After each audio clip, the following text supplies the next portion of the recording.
Bonjour à tous, on arrête le compte à rebours et on est parti pour une revue de presse de psychologie positive ce matin, un peu express parce que je dois être parti avant 9 heures aujourd'hui, donc euh, on va commencer ça tout de suite.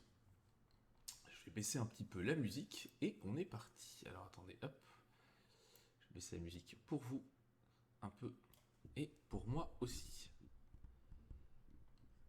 Alors qu'est-ce qu'on a ce matin au programme? Plusieurs articles, potentiellement 4 articles, mais on aura le temps très certainement d'en faire 2, peut-être 3. Donc on va commencer tout de suite. On va commencer tout de suite avec un article sur le sommeil. Un article sur le sommeil donc, qui a été publié dans The Conversation en septembre et qui est sur l'endormissement et ce à quoi on pense quand on va se coucher. Alors, c'est un article qui a été écrit par deux chercheuses australiennes, donc de l'université de Melbourne et de l'université de Monash, sur justement la cognition pré-endormissement.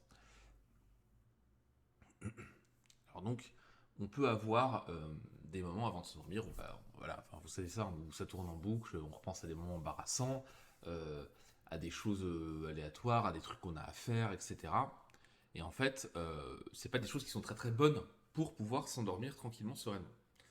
Par contre, on a vu une tendance, en tout cas, alors moi je vous avoue que je suis pas trop ça en détail, mais apparemment on a vu une tendance, notamment sur les réseaux sociaux anglophones, sur voilà, le fait de se faire des faux scénarios, de se faire des scénarios fictifs pour s'endormir en fait. Penser à des choses comme ça, s'imaginer en train de faire ça, à des, des, des rencontres amoureuses, des histoires d'amour, où on est le personnage principal, des histoires d'aventure, etc. Euh, et c'est une technique qui s'est répandue pour ça. Moi, c'est un truc que je fais en fait assez spontanément aussi. Euh, mais la question là, c'est qu'est-ce qu'on dit la recherche? Est-ce que c'est vraiment efficace? Parce que bon, il y a l'anecdote, il y a le fait que ça marche chez certains, etc. Bon, ça c'est très bien. Mais est-ce que réellement ça change quelque chose? Alors, euh, ce qu'il faut savoir, c'est que les gens qui dorment bien ont plus d'images visuelles quand ils se quand ils passent en phase de sommeil. C'est-à-dire quand ils commencent à s'endormir, ils ont tendance à avoir plus de phases enfin plus de comment on dit, plus d'images visuelles, plus voire même de entre guillemets d'hallucinations visuelles. Ils voient des gens, ils voient des objets, enfin ils les imaginent. Donc des situations, des choses qui ressemblent à des rêves en fait. Euh, ils ont aussi souvent des pensées qui sont moins ordonnées, donc des expériences plus hallucinatoires dans le sens où on imagine les choses, etc. Euh, Comme le fait d'imaginer qu'on fait des choses dans le monde réel ou dans un monde imaginaire, fantastique, etc. Alors que les gens qui ont des insomnies, leurs pensées, elles sont moins visuelles et plus focalisées sur la résolution de problèmes et la planification. Et leurs pensées sont aussi perçues comme moins agréables et moins aléatoires, c'est-à-dire ça part moins dans tous les sens, c'est très focalisé par rapport aux bons dormeurs, ceux qui dorment bien, quoi. Voilà, enfin, ouais, enfin, vous connaissez ça, quand on a du mal à s'endormir, enfin, souvent on a des pensées où on s'inquiète, où on planifie, on pense à des problèmes, à des choses qu'on doit régler, euh, à des bruits dans l'environnement, à des préoccupations générales, etc. Et justement, les bons dormeurs peuvent avoir des problèmes d'endormissement s'ils ont un stress élevé. Donc on rejoint les choses qu'on a chez les gens qui ont du mal à s'endormir. Et même un stress modéré peut avoir un impact sur le sommeil de la nuit qui suit.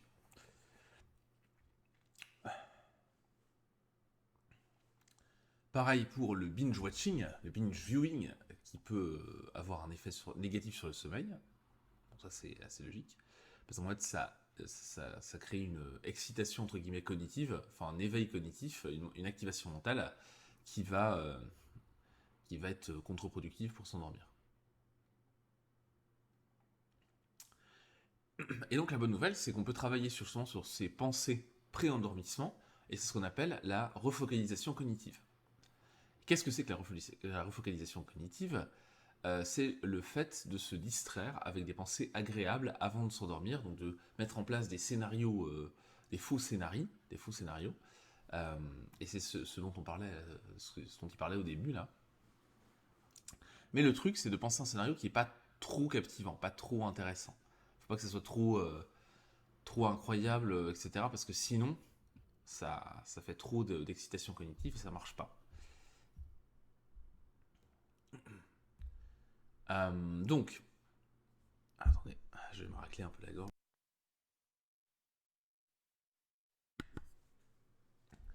Donc, l'idée, c'est de faire quelque chose qui est, enfin, de penser à quelque chose qui est suffisamment intéressant pour retenir un peu l'attention, mais qui ne doit pas causer des fortes émotions ou une activation physique importante. Pas un truc qui fait trop peur, qui est trop passionnant ou qui est trop stressant. Par exemple, l'exemple que les chercheuses donnent, c'est imaginez si c'est un truc qui vous intéresse, de fait de redécorer son intérieur, euh, de réorganiser sa chambre. Si on est fan de sport, par exemple fan de foot, bon là c'est le foot américain, quoique c'est des Australiennes, donc c'est peut-être pas le football américain, mais si on est fan de foot, on peut repenser à un passage d'un match qu'on a aimé, etc. Bon, un game plan, c'est quand même plutôt, je pense, football américain. Quelqu'un qui est fan de musique, il peut repenser à des paroles d'une chanson qu'il aime bien. Quelqu'un qui fait de la couture, du point de croix, il peut s'imaginer en train de coudre, justement. De faire du tricot, plutôt.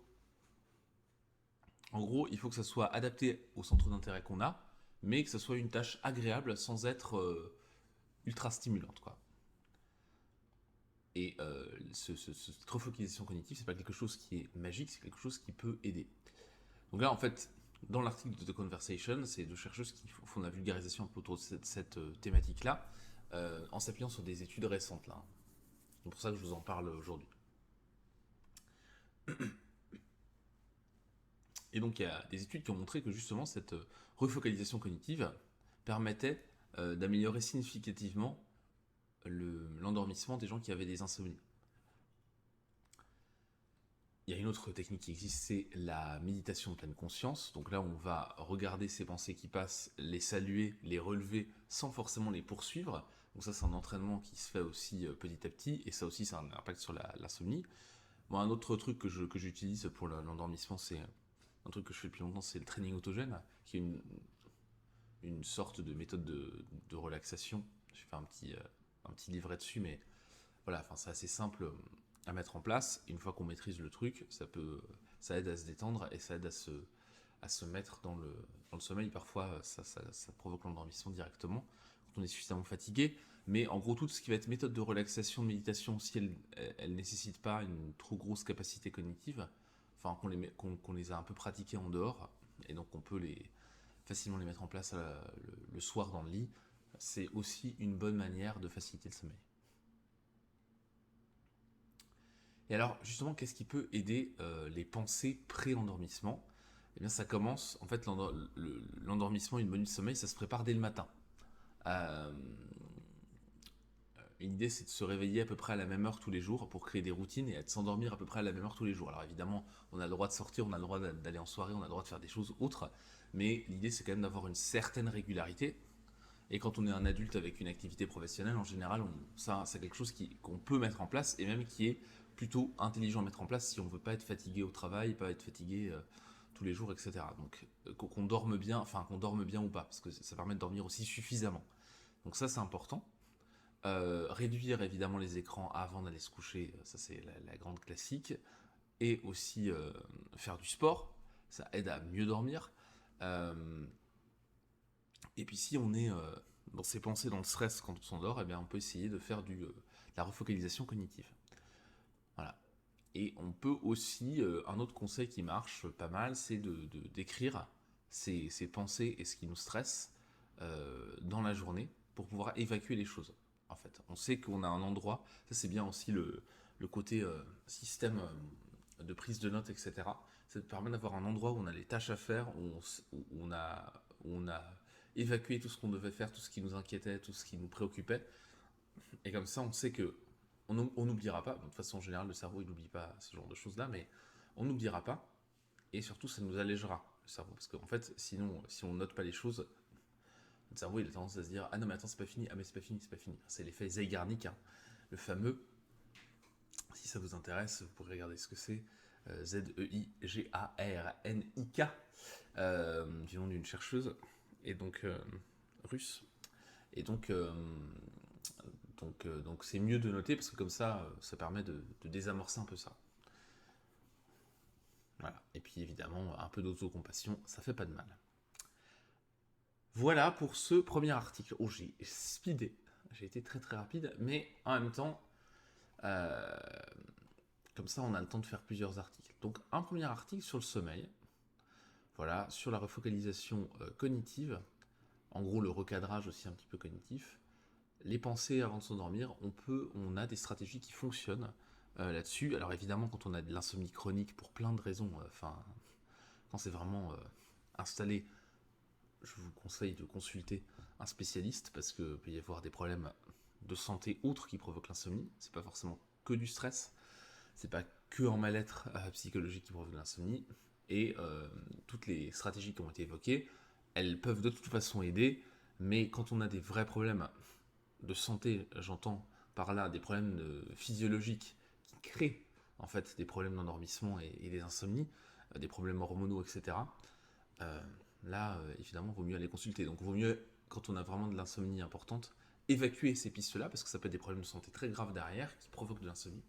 Donc, évacuer ça, et ensuite, si c'est grave, hein, enfin, je veux dire, si c'est très très lourd et on a vraiment peu de sommeil, qu'on a du mal à dormir et tout ça, c'est bien d'aller consulter.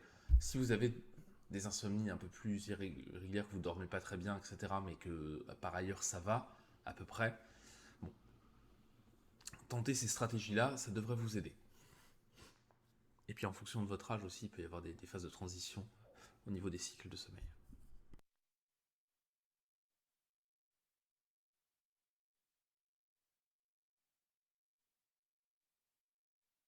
Je m'excuse, hein, mais il fallait que j'évacue.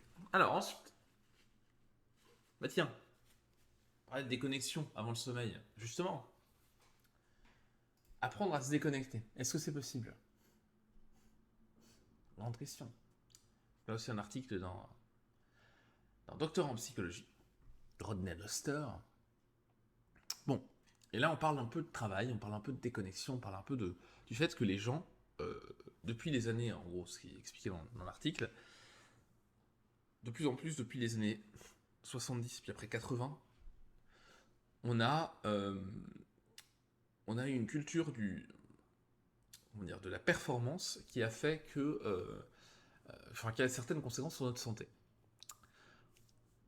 Donc les gens, en fait, dans les sociétés occidentales, en tout cas, puis dans toutes les sociétés, en tout cas dans toutes les couches de la population qui sont sur ce mode productiviste, etc., un peu productif, que ce soit quel que soit le pays dans le monde dont on parle, les gens ont tendance à pousser en permanence, chaque jour, chaque heure, chaque mois, chaque année, parce qu'en fait, on apprend qu'il faut, alors à des degrés différents, bien sûr, chacun évolue dans un environnement culturel, familial un peu spécifique, mais on a quand même une culture globalement qui est qu'il faut faire des efforts, il faut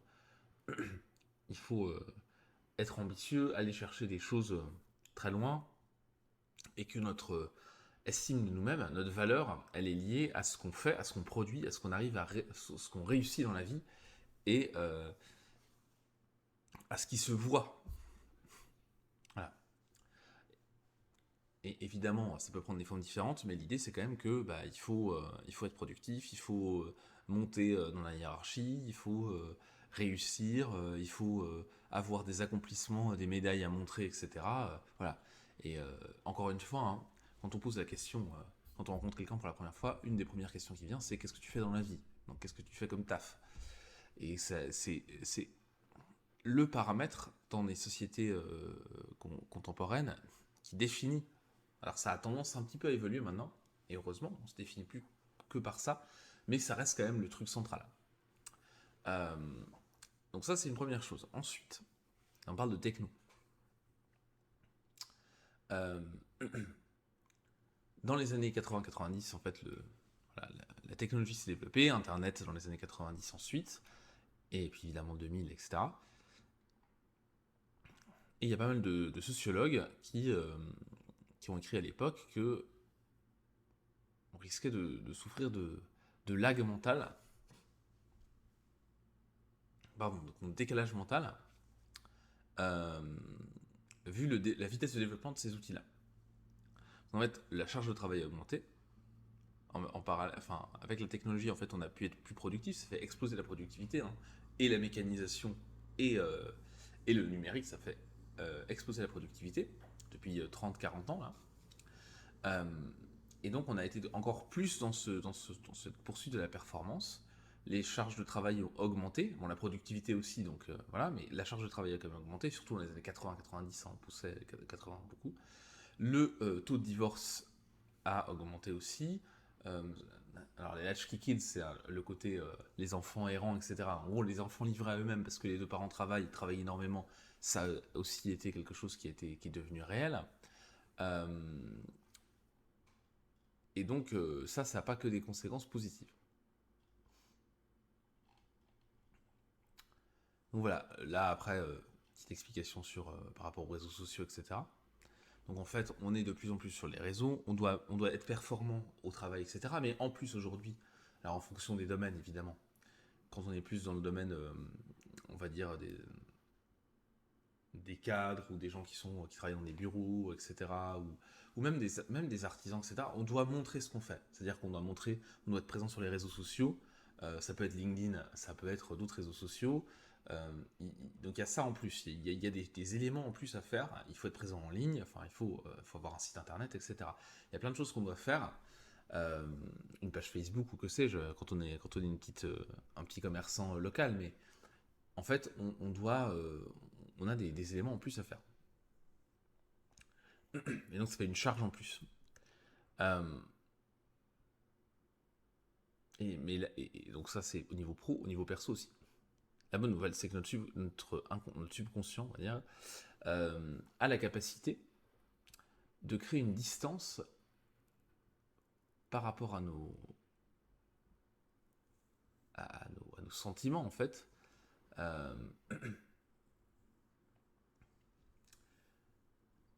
Parce qu'en fait, le truc, c'est que il faut se déconnecter de tout ça, il faut se déconnecter de soi, entre guillemets, un petit peu.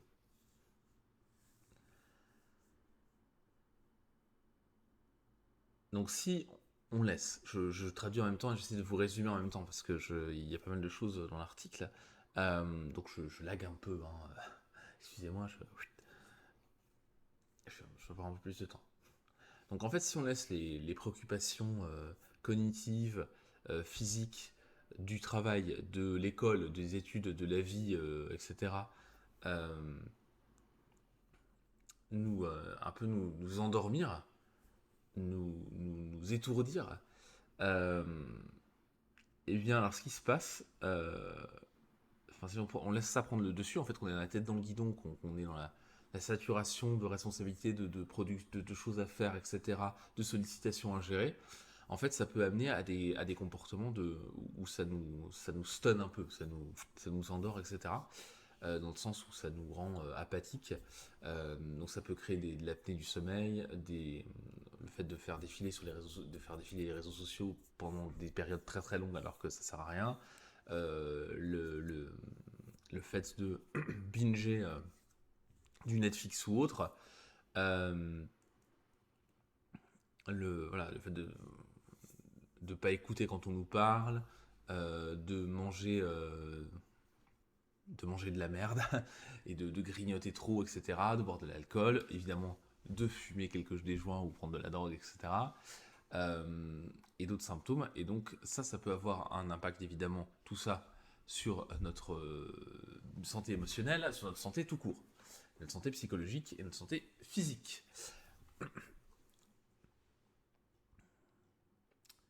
Donc en fait, on continue à se pousser au-delà de nos limites, et Là, c'est une étude qui dit que, ben, en fait, on fait ça, on fera jamais ça à nos animaux de compagnie. Bon. Et donc l'incapacité à se déconnecter, d'une manière générale, hein, pas que des réseaux sociaux ou du numérique, mais de sa vie, c'est ce que l'auteur de l'article appelle, en français je ne sais même pas comment on pourrait traduire ça, l'isochronométrique, la vie isochronométrique, c'est-à-dire le fait de vivre sous format de sprint. C'est-à-dire, la méthode des sprints dans la gestion de projet, c'est vous faites, ça vient notamment du domaine du développement informatique et du développement d'applications, où en fait, vous fonctionnez en sprint. C'est-à-dire que là, dans les 2 prochaines semaines, il faut produire ça. Tac. Et puis après, les 2 semaines suivantes, il faut produire ça. Et en fait, c'est des itérations comme ça, et on avance par sprint. Euh, et voilà. Et donc là, l'idée, c'est que on a tendance, c'est ce qu'il qualifie lui de vie isochronométrique, c'est une vie où on est tout le temps dans un sprint, on est tout le temps dans la prochaine carotte à poursuivre, toujours le prochain obstacle à franchir, que ce soit au travail, dans les relations, dans les loisirs, etc.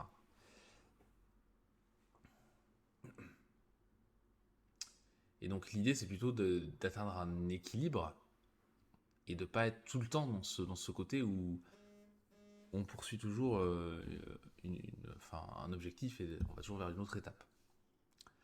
Parce que on n'est pas fait en tant qu'être humain pour gérer, en fait, une vie comme ça. En tout cas, ça nous rend pas heureux, c'est pas sain, quoi. Alors, on peut le tanker pendant un certain temps, évidemment, hein, mais c'est pas. Est-ce que c'est ça la vie finalement, une vie heureuse, est-ce que c'est ça? Pas vraiment.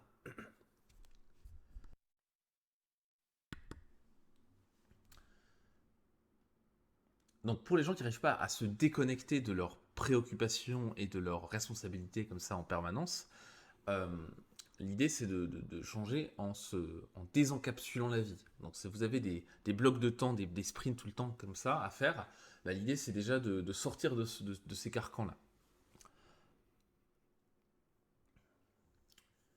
Donc, par exemple, on s'est entraîné, et après, c'est des croyances qui s'installent.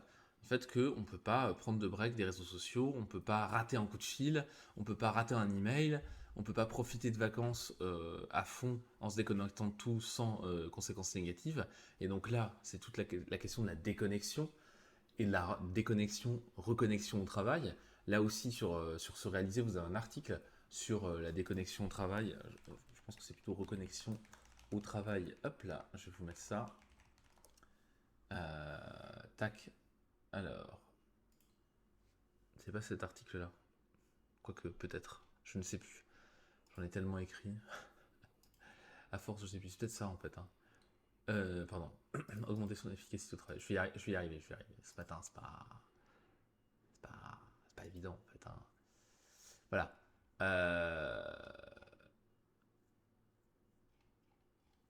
Je pense que c'est cet article-là. Oui, c'est ça.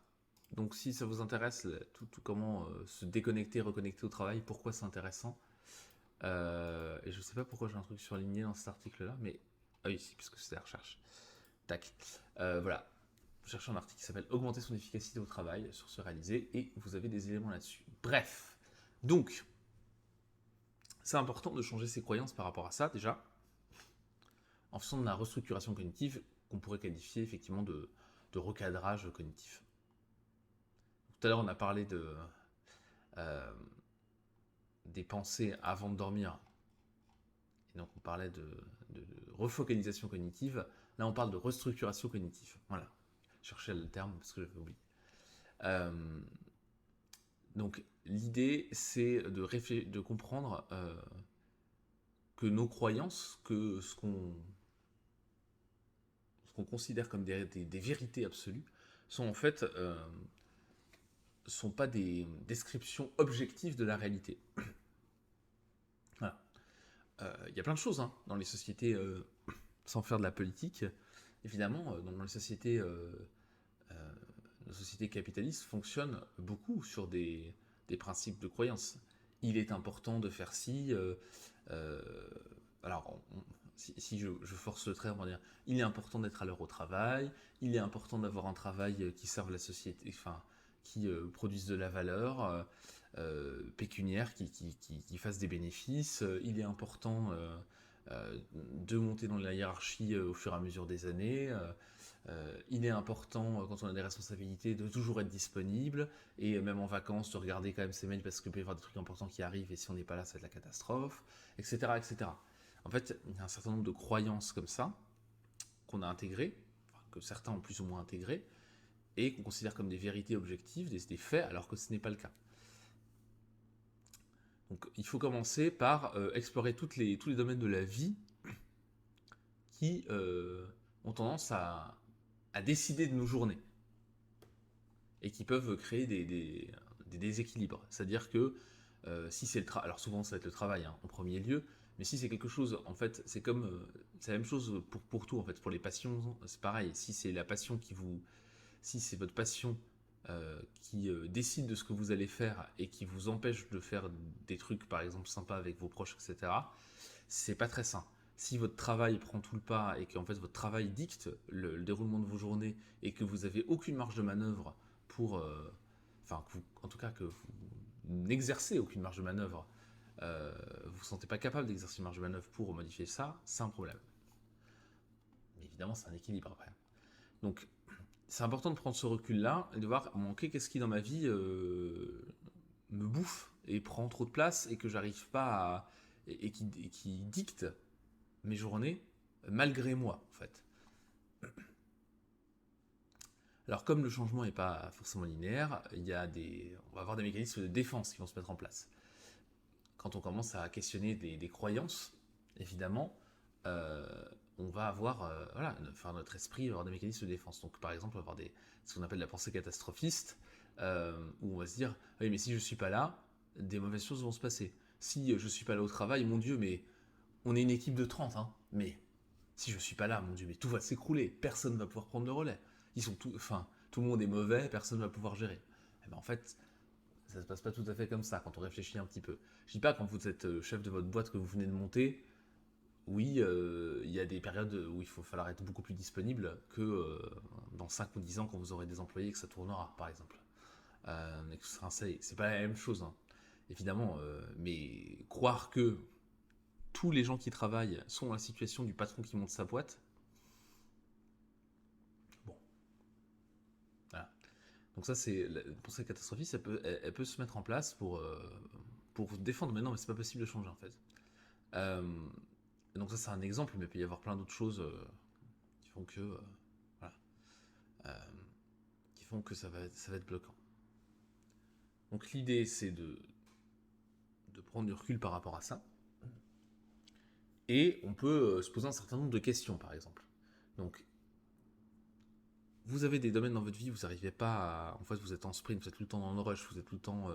Vous subissez en fait un petit peu les choses, hein, vous courez après quelque chose en permanence. On peut se poser un certain nombre de questions. Si, par exemple, souvent c'est le travail, donc qu'est-ce qui me préoccupe dans le fait de changer mes habitudes là-dessus qu'est-ce qui va se passer selon moi si je respecte pas ces croyances-là? Pourquoi est-ce que ces croyances sont si importantes que ça pour moi? D'où est-ce que ça vient? Où sont les preuves que ce que je ressens ou ce que je pense va se passer si je prends une pause? Donc là, on parlait de travail, mais la même chose pour les réseaux sociaux. Euh, Qu'est-ce qui se passe en fait si vous ne regardez pas pendant 48 heures? Il ne va pas se passer grand-chose de plus, mais vous pouvez avoir des croyances bloquantes, etc. Donc c'est bien de se poser ces questions-là. Autre question, est-ce qu'il pourrait y avoir une autre explication qui permettrait justement d'expliquer les raisons de cette pensée ou de ce malaise quand je me dis maintenant il faudrait que je change là-dessus. Est-ce que, alors après, voilà, est-ce que ça vient de mon éducation? Est-ce que ça vient du fait que j'ai pas eu beaucoup d'opportunités et que j'ai peur de louper des opportunités euh, importantes si je fonctionne pas comme ça, etc. Donc, c'est toujours difficile hein, ce questionnement-là, mais pour une vie plus équilibrée, c'est important de se le poser quand on est dans ces situations-là. Et ça peut arriver à tout le monde. Hein. Je veux dire, moi aussi, ça m'arrive. Il n'y a aucun souci Des fois, on est dans le rush au niveau du travail, et quand on prend un peu de recul, on se dit, bon, est-ce que c'était si nécessaire que ça, quoi. Donc, par exemple, pour les workaholics, donc les gens qui sont dépendants au travail, euh, des recherches en 2015 sur les technologies, justement, qui devaient améliorer la vie au travail, ont montré que c'était plutôt lié à des conséquences négatives, y compris plutôt des, euh, des résultats en termes de carrière négatifs. C'est-à-dire que, en gros, utiliser la technologie pour utiliser la technologie à tout bout de champ, avec la connexion, les réseaux sociaux, etc., tout le temps à la stimuler, c'est pas forcément quelque chose de positif et pas forcément quelque chose finalement qui est très productif au niveau du travail. Après, tout dépend des outils dont on parle, mais la connexion absolue, typiquement les mails, hein, c'est le truc de base, le fait d'être tout le temps connecté à sa boîte mail, c'est plutôt quelque chose qui a des conséquences négatives sur la carrière, qui a des conséquences négatives sur la, quand on n'arrive pas à se déconnecter de ça, sur la santé mentale et donc la productivité. Et donc au final, ça sert pas à grand chose parce que en fait on écrit aussi beaucoup plus et on se débrouille beaucoup moins tout seul qu'avant parce qu'on a les mails et c'est facile d'envoyer un mail et d'envoyer 15 mails à toute la Terre plutôt que de prendre 10 minutes pour résoudre soi-même son problème ou aller poser la question à quelqu'un ou passer un coup de fil. Ce qui désamorce en général beaucoup plus vite les choses. Et donc quand on commence à être plus serein par rapport au fait de réexaminer sa relation au travail, sa relation aux réseaux sociaux, sa relation à certaines choses, à certaines dépendances, certaines choses qui nous foutent la pression, on peut commencer à mettre en place des petites choses pour mettre des limites euh, au quotidien. Quand on a réussi à faire cette remise en question en se disant d'où ça vient, est-ce que c'est des faits, est-ce que c'est des croyances, ok, en fait c'est des croyances. C'est pas pour ça qu'on peut changer tout de suite. Donc c'est bien après d'y aller petit à petit, et on peut se mettre des limites. Par exemple, se dire, bah non, après telle heure, je ne regarde plus mes mails. Je désactive les notifications pendant un certain temps. Je dis aux gens que je ne vais pas être disponible. Je l'annonce comme ça, un message automatique sur les mails qui annonce que vous n'êtes pas disponible. Ça, c'est important aussi. Et en fait, petit à petit, comme ça, on arrive à mettre des limites et à recréer un équilibre entre sa santé mentale, physique, et ses obligations et ses responsabilités. Voilà. Et ça, c'est des petites choses qui peuvent être intéressantes et qui permettent de vivre de manière plus équilibrée. Donc là, vous voyez, dans cet article-là, on était sur la déconnexion au sens global. Et évidemment, la technologie crée une absence de déconnexion encore plus importante. Évidemment, quand il n'y avait pas Internet, il faut qu'on rentrait chez soi, on rentrait chez soi. Il y avait le téléphone, mais bon, on se réfléchissait à deux fois avant d'appeler un collaborateur, comme on dit aujourd'hui, à 22h ou à 21h, alors qu'aujourd'hui on envoie un mail. Après, si la personne regarde, c'est de son fait, mais si elle a la notification, qu'elle a du mal à... Voilà. Vous voyez, donc il y a cette problématique-là. Bon, il est 48. Si je veux être à l'heure aujourd'hui, je vais être obligé d'arrêter là, donc on n'aura fait que 2 articles, mais j'avais un peu annoncé la couleur. J'ai été un peu rapide aujourd'hui, je m'en excuse. Cette revue de psychologie positive, comme toutes les autres, à chaque fois sera disponible sur la chaîne replay Bastu. Et j'ai dû voir un follow qui a dû passer que je n'avais pas forcément vu. Et donc si vous voulez la revoir, il n'y a aucun souci. Donc aussi bonjour à tous ceux qui regardent ça sur YouTube. Et puis on se retrouve jeudi prochain pour une nouvelle revue de psychologie positive où j'espère j'aurai un peu plus de temps. Et puis bon voilà, si vous voulez consulter les différents articles dont j'ai parlé sur ce réalisé, n'hésitez pas. Moi je vous souhaite une excellente journée, une excellente fin de semaine et début de semaine prochaine. Et puis je vous retrouve donc jeudi prochain aux alentours de 8h10, 8h15 pour une nouvelle revue de psychologie positive. Voilà, bonne journée à tous. Ciao ciao.